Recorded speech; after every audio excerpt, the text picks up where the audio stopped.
Welcome to VCC Music. I'm Laurence Mollerup, and I'm the department leader at VCC Music. And today I'm going to be interviewing Catherine Hiltz. Hi, Catherine. Hi. Nice to see you, Laurence.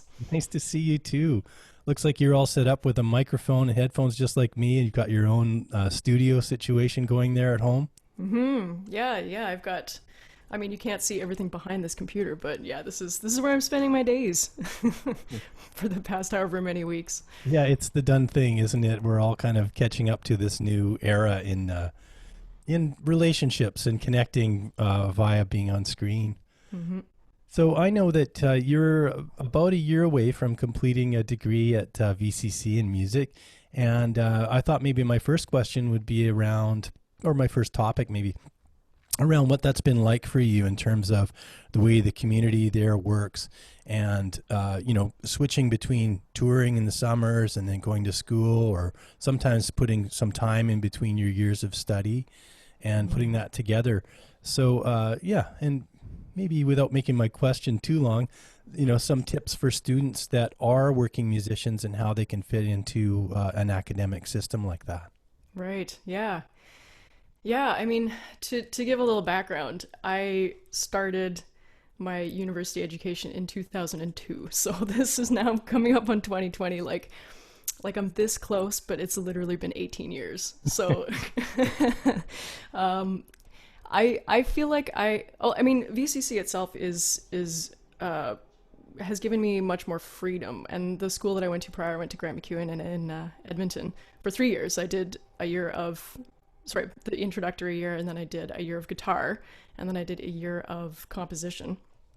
And it was very much like everybody was in year one, and then everybody was in year two, and nobody did, extra courses here and there. And nobody was from year two doing year one courses, whereas in VCC, I find there's a lot of, I want to take that course, and it doesn't matter if I'm in that year, I'm going to, more flexibility. And to speak to, I don't know, I have learned so much in my time outside of school, musically and personally, that I think that everything that I was doing outside of this really just kind of helps me with what's happening in school. So I don't think that there's any race to the finish, even though sometimes I put pressure on myself and I'm like, well, why don't you have this yet? And it's really not going to change anything. I'm still going to be this person doing the same type of thing that I was doing. But yeah, I think embracing the non-academic musical things, and I think the VCC does a great job of fostering that too, and encouraging people to go out and play, and encouraging people to go on tour, and Yeah, I think that's not to say too much about faculty, but that's definitely one of the things that I saw some of the writing about the college when the department was founded in the 40 years ago plus, was they wanted working professionals teaching there. Mm-hmm. So, your classes will always be delivered. It's not that somebody's going to disappear, but they really wanted people that knew what they were talking about to teach that. And that's been something that we've tried to keep up on the whole time, where they're working professionals, and working scholars and and working, conductors and musicians and everything we teach. Yeah. Because you want to know what that looks like as a student. You want to be like, how is this going to work for me? How am I going to, you can look to the example and say, okay, I can see that as a life or a career for myself. So yeah. It's helpful. Along those lines, do you have any ideas or tips for students that are getting started at VCC?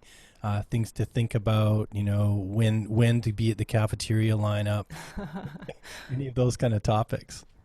Oh, if I could go back and talk to my 18, 19, 20-year-old self for Grant MacEwan, I would say, well, I don't know. The social aspect is very important. I understand that, and it's a part of growing into who you are as a person, but I also wish that I had practiced so much more than I did. Because I spent, at Grant MacEwan anyway, I spent a lot of time on the couches, and sure, developing your character is important, but there was so much that I learned that I'm now relearning now, that I wasn't really focused on. So I think a lot of it has to do with making concerted decisions about when you're going to go to school, and is this, I don't know, maybe I'm a little biased, but I think I could have benefited from taking a year off or taking 2 years off to figure out who I was, and then going in and really, really benefiting from the education that I was getting. I think that social aspect, though, it has to be there. I know the coaches you speak of. We're both from Edmonton, and both went to the same program at Grant MacEwan, and it's always been an excellent program there. Mm-hmm. And I think I did some of the same as well, where it depends on the age, right? And someone who's maybe a little older, who's got some of those social aspects filled in already, can dig in and because there's a solidity, that you're like, okay, I don't have to do the social thing as much, and I can focus on my practice now. There's something that changes over time. And that's one of the things we do at the college is we have different ages of people coming, and you can see that the younger folks, like there's a push for us to find our version of the couches, where students can hang out, and that's on the table for sure. I was surprised not to see any couches, because that was such a big part of my first time going through school. It's like, where do you hang out? Oh, on the floor, I guess. Yeah, I think that's a work in progress for sure. Making those module places a little more warm and inviting. And finding a place to hang out. That's definitely in the development plan at the college. Who knows how long it'll take, but we'll have to make sure that it doesn't degrade too much the practice level that our students keep up. Yeah. So in this era of online everything, online yoga and online baking and all the rest of it, do you have, if you think about it, are there any sort of silver linings for you? I've found that for me, connecting with other bass players like this, and with other students, alumni and students at VCC, has been a really helpful thing for my sense of community. Although there are downsides to teaching online, but I think the online world is still not new, but the current intensity of online work is really new. And so I'm just wondering if you've seen any sort of advantages to it. Yeah, actually, you know what? I maybe this is sacrilege to say, but like I haven't actually played my bass that much since the quarantine started. Both not just because of like a desire to not, that I hate it or anything. I love it, but the being online, being doing stuff that is outside of my normal gig routine has helped me reconnect with the parts of myself, like my composition and my production. Like I've been doing lots of production stuff. I edited a drum pack a little while ago, so I was just like chopping up all the little drum hits and like mixing the microphones. And what else have I done? I'm doing a notation, like a transcription project for this artist. So doing all this stuff that I had been doing and then returning to them really kind of feels like a really wholesome, fulfilling kind of thing, where I'm not just singularly focused. It really helps me feel like a more well-rounded, diverse musician.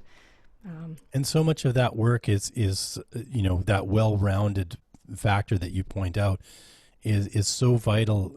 Especially, I like to think of it maybe more strongly in pop and commercial music, where if you can play a lot of different instruments and you can produce and like you said, edit drum tracks in Logic and that kind of thing, you're just so much more employable. And while we're at it, I'll just mention that you are the bass player for many different groups, including Tegan and Sarah and Queer as Funk and Ray Spoon and the Sojourners and Kari McClelland.